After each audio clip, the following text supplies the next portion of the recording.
Ah non, non, mais des gaffes, il y en a plein. Oh. Ah non, mais c'est vrai que dans nos métiers, on en vit souvent. On a beaucoup à raconter. Moi, beaucoup. Restez avec nous. Tiens, justement, en parlant de gaffes, lui, il s'appelle David Foutimasseur. Il incarne à lui seul ce qu'on pourrait appeler l'esprit Gaston Lagaffe. Il vient de Suisse romande, basé dans le canton du Vaud. Il est artiste bricoleur et il se définit lui-même comme un touche-à-tout qui fait de l'art sans faire exprès, bricoleur de trucs et de machins. Il est avec nous. Bonjour David. Bonjour, Comment ça va ce matin? ça va bien et vous? Très bien. Vous êtes très beau pull, c'est le pull de Gaston. Mais oui, Exactement. Eh, J'adore. Tricoté la sur grande classe. mesure. Vous vous inspirez de la bande dessinée, je l'ai dit, du bricolage, du mouvement et de l'absurde. David, pour commencer, Foutimasseur, c'est un mot qu'on n'entend pas tous les jours. C'est votre vrai nom de famille ou ça veut dire quelque Alors, chose? Alors, c'est mon nom d'artiste. D'accord. Et c'est tiré du patois vaudois de l'époque, de quelques temps en arrière. Et foutimasser, ça veut dire s'occuper à des petits riens, faire quelque chose de pas très précis, brasser de l'air en quelque sorte. Voilà. Moi, c'est ce que je fais. Je m'amuse. Foutimasser, c'est ça que ça veut dire, en gros. Mais c'est pas c'est votre nom d'artiste, mais c'est pas votre vrai nom. Exactement. Voilà, d'accord. Ouais. Alors, David, vous dites souvent que vous faites de l'art sans faire exprès, c'est une belle formule, mais au fond, il y a quand même beaucoup de savoir-faire derrière tout ça. On va d'abord revenir sur la première fois. À quel moment vous êtes tombé en amour, comme on dit de l'autre côté de l'Atlantique, de Gaston Lagaffe? Où c'était à l'âge de 10 ans. Mhm. C'est mes parents qui m'ont offert mes premières bandes dessinées. D'abord, ce qui m'a vraiment plu, c'était les inventions de Gaston Lagaffe, les situations qui étaient super drôles. Mhm. Et ensuite, ce qui me plaît maintenant en tant qu'adulte, c'est toute la philosophie qu'il y a derrière. Donc le monde du travail, ce genre de choses. Eh bien, justement, travailler, c'est ce que vous faites. Vous reproduisez des objets de la bande dessinée dans la vie réelle. C'est un peu ça que vous faites?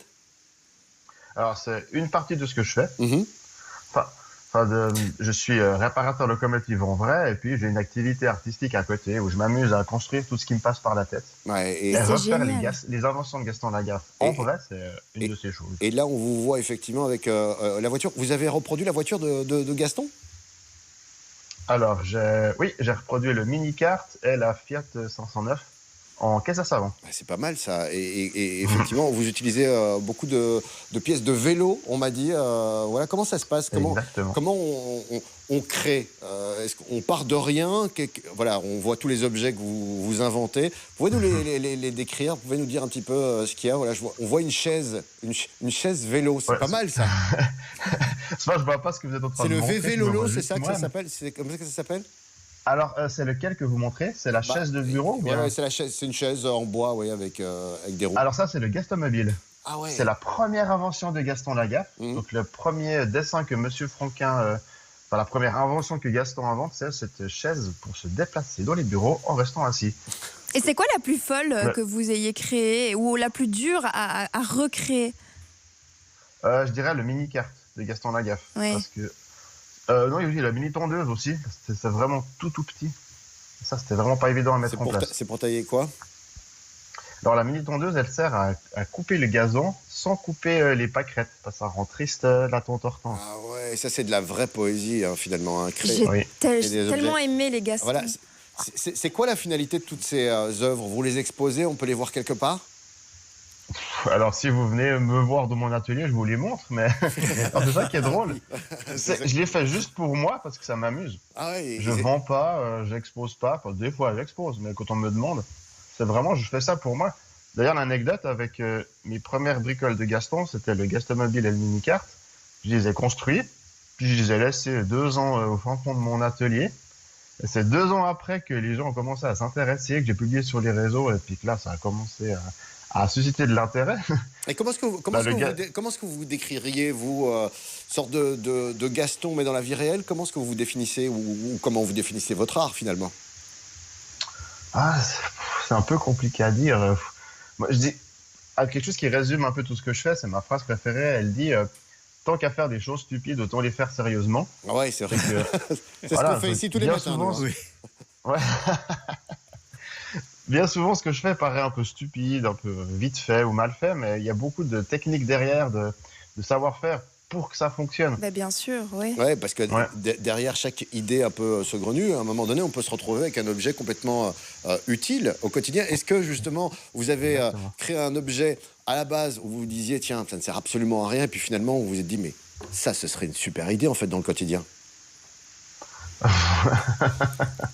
Alors non, parce que vraiment quand je fais un projet, il faut que ça m'amuse et qu'il soit drôle. Et bien souvent, le fait que ce soit inutile, ça m'encourage à le faire encore plus. C'est pas mal, ça. Ouais. Est-ce que vous avez un chat? Est-ce que vous avez une mouette aussi? Ou alors vous vous êtes arrêté aux Et gadgets? des sardines. Et des sardines, Alors, oui. Ah non, dans le il y a des vaches. Bubule, ouais. Alors j'adorerais avoir un animal de compagnie comme Gaston, mais non, actuellement, je l'ai pas. Oh. Et vous J'ai êtes un trop enfant, jeune pour une avoir épouse. rencontré André Franquin, j'imagine. Hein. Ah, hélas, hélas. Alors j'étais Ouais. déjà né quand il était là, mais Je l'ai malheureusement, je interviewé l'ai jamais rencontré. beaucoup de fois. C'était quelqu'un de très discret, de très humble. Il se disait pas un génie, évidemment. Il était plutôt dépressif. Ouais, On le sait, puisqu'il avait fait les idées noires. aussi. D'accord. Magnifique Exactement, idée noire aussi, en plus de Gaston Lagaffe qui dépasse nos frontières. Forcément, Gaston Lagaffe qui vous inspire. Si on veut vous soutenir, comment ça se passe? Dites-nous un petit peu. Si on veut continuer à voir tout ce que vous faites, on peut vous aider, on peut vous envoyer des objets. Dites-nous un petit peu.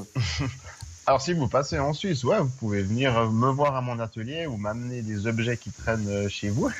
Autrement, je suis sur les réseaux sociaux, sous David Foutimasseur. Il y a mon site internet aussi. Et puis de temps en temps, on organise des portes ouvertes à mon atelier avec les autres artistes dans l'usine dans laquelle je suis. Et puis voilà. C'est pas mal. Fouti, ma sœur, c'est un Bye. petit air un peu Fouti, ma soeur. Non, mais c'est. sensuel. Et il a dit c'est brasser de l'air. Oui, oui, Voilà. j'ai compris, mais Voilà, mais c'est effectivement il y a un côté sensuel aussi aux objets. Voilà le côté touché, Jacques. C'est ça qu'il faut se dire, c'est qu'on va toucher un objet, on va être inspiré. En tout cas, on a pris beaucoup de Regardez. plaisir d'aller faire un tour du côté de la Suisse, d'ailleurs, pour découvrir un homme pas comme les autres, un Gaston Lagaffe, made in Suisse. à propos de Noël dont on parlait, il y a une bande dessinée de Gaston qui était géniale. Il arrange son sapin de Noël avec une guirlande qui clignote. Vous Ouais. savez. Et puis on voit... il guirlande. est à la fenêtre avec la ville dans le fond, et chaque fois que son sapin s'allume, il y a toute la ville qui s'éteint. Et c'était comme Ah, ça. mais C'était ça, génial. c'est ce qui est cocasse, effectivement, dans les gaffes. Dernière petite question, David, avant de vous laisser partir. Votre plus grosse gaffe à vous, c'est laquelle? Je dirais que j'ai construit le mini-kart. J'ai passé beaucoup de temps à le construire. Il m'a fallu plusieurs années. Et la première version du mini-kart, je l'avais fini, j'étais très content et je l'ai testé. C'était un soir après les heures de travail à mon boulot. Et j'étais très content d'avoir fini. Je le mets en route, le moteur, je m'asseye dessus, je mets les gaz et là, la transmission, elle explose. Mais littéralement, Comme, j'ai dans fait une le- erreur de conception. comme dans la bande dessinée. Ouais, va vraiment, casser. vous êtes Gaston Lagaffe Comme dans dans la la bande vraie dessinée. vie. Comme dans la bande Exactement. dessinée, sans faire exprès. En tout cas, on a pris beaucoup de plaisir à parler avec le Gaston Moi Lagaffe, aussi, mais merci. suisse. Merci en tout cas à vous ce matin. Et n'hésitez pas, vous qui nous regardez, à laisser vos commentaires sur la page Facebook du 6-8. On parle de gaffe à 6h53. On va parler sérieusement cette fois-ci, puisqu'on parle